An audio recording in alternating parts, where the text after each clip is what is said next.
যারা বাংলার বাড়ির প্রথম কিস্তির টাকা ৬০,০০০ পেয়েছেন তারা দ্বিতীয় কিস্তির টাকা পাবেন কিনা। যেহেতু আগের সরকার অর্থাৎ তৃণমূল সরকার বাংলার বাড়ির টাকা দিয়েছিল প্রথম কিস্তি ৬০,০০০, সেহেতু সেই সরকার আর নেই। এখন সরকার বদলে গিয়েছে মুখ্যমন্ত্রী। দ্বিতীয় কিস্তির টাকা পেলেই বা কবে পাবেন? এছাড়াও যারা নতুন করে প্রধানমন্ত্রী আবাস যোজনা বাড়ি তৈরির জন্য আর্থিক সহায়তার টাকা পেতে চান, তাহাদের আবেদনেই বা কবে থেকে নেওয়া হবে? যেহেতু সরকার পরিবর্তন হয়েছে, তাই প্রধানমন্ত্রী আবাস যোজনা এ রাজ্যে চালু হচ্ছে। প্রতিশ্রুতি মতো এ রাজ্যে বাড়ি তৈরির অর্থাৎ প্রধানমন্ত্রী আবাস যোজনার যে আর্থিক সহায়তা সেটাও কিন্তু বাড়ানো হবে।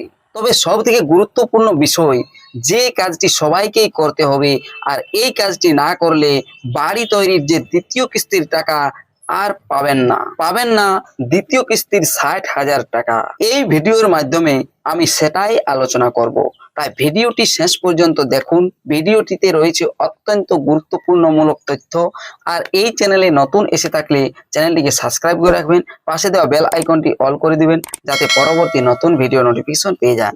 আর যারা এই চ্যানেলটিকে সাবস্ক্রাইব করে রেখেছেন তাদেরকে অসংখ্য ধন্যবাদ। চলুন ভিডিওটি শুরু করা যাক। আপনারা ইতিমধ্যে সবাই শুনেছেন, পশ্চিমবঙ্গের মাননীয় মুখ্যমন্ত্রী শ্রী শুভেন্দু অধিকারী সাংবাদিক সম্মেলন করে বলেছেন যে এই রাজ্যে যতগুলো প্রকল্প ছিল, সামাজিক জনকল্যাণমূলক প্রকল্প, একটিও কিন্তু বন্ধ হবে না। সেটি যদি 5 বছর আগেও চালু হয়, 15 বছর আগেও চালু হয় বা 34 বছর আগেও যদি, তাই বাংলার বাড়ির যে প্রকল্পটি রয়েছে সেই প্রকল্পটিও কোনো মতেই বন্ধ হচ্ছে না।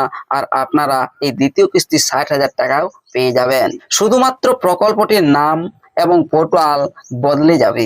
তবে আপনাদের সবার মনে এখন একটি প্রশ্ন ঘুরপাক খাচ্ছে, বাংলার বাড়ির প্রথম কিস্তির টাকা পেয়েছেন, সরকার বদলে গিয়েছে, দ্বিতীয় কিস্তির যে ৬০,০০০ টাকা রয়েছে সেটি পাবেন কিনা। আপনাদেরকে জানিয়ে রাখি, আগের রাজ্য সরকার প্রকল্পটির নাম বাংলার বাড়ি করলেও এই প্রকল্পটি যখন চালু হয় তখন ছিল বা নাম নেওয়া হয়, সেটি নাম ছিল কি না আবাস প্লাসে সার্ভে হয়।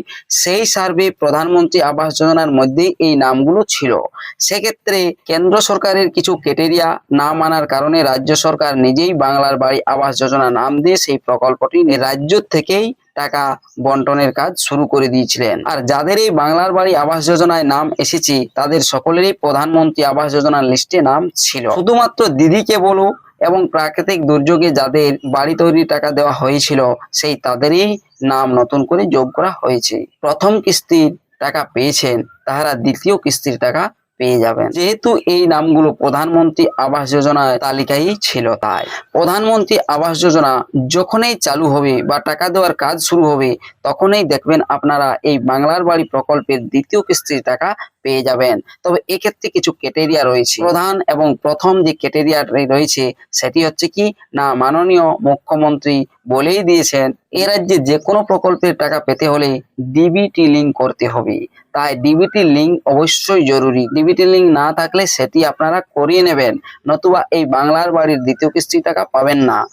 আর একটি ক্রাইটেরিয়া রয়েছে, প্রধানমন্ত্রী আবাস যোজনায় প্রথম কিস্তির টাকা দেওয়ার পর বাড়িটি যেন লিলটেন অবধি তৈরি করা হয়, নতুবা আপনারা কিন্তু এই দ্বিতীয় কিস্তির টাকা পাবেন না। আর নতুন করে যারা আবেদন করবে ভাবছেন তাদেরও আর কিছুদিনের মধ্যেই শীঘ্রই যখনই প্রধানমন্ত্রী আবাস যোজনা প্রকল্পের নামের যে লিস্ট করা হবে, এর জন্য সরকার দ্রুত কাজ শুরু করে দিয়েছে, তখনই আপনারা এই প্রকল্পের আওতায় আসতে পারবেন বা নাম লেখাতে পারবেন। তবে এই ক্ষেত্রে আপনাদেরকে জানিয়ে রাখি, যারা বাংলার বাড়ি প্রকল্পে প্রথম কিস্তির টাকা পেয়েছেন তাদের যতক্ষণ না পর্যন্ত দ্বিতীয় কিস্তির টাকা দেওয়া হয়, প্রথম কিস্তির যারা টাকা পেয়েছেন তাদের দ্বিতীয় কিস্তির টাকা পাবেন, তারপরেই নতুন করে আবারও প্রধানমন্ত্রী আবাস যোজনায় নাম তোলা হবে।